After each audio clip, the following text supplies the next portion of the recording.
Hi there guys, in this video I will show you how to hide emo profile picture. When you get up into your profile section on your account on emo, you need to choose up the first setup, which is your name side on your upper side.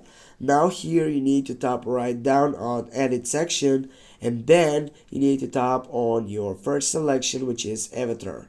Go for it, and then simply tap on your camera icon on your right upper side, and then if you want to just hide your profile picture, you need to tap on the first selection, or which is emo avatar. With this you can choose up whatever you want, and with this you can get up on that button, tick right down, and with this guys, as you can see, we have hide our profile picture on emo.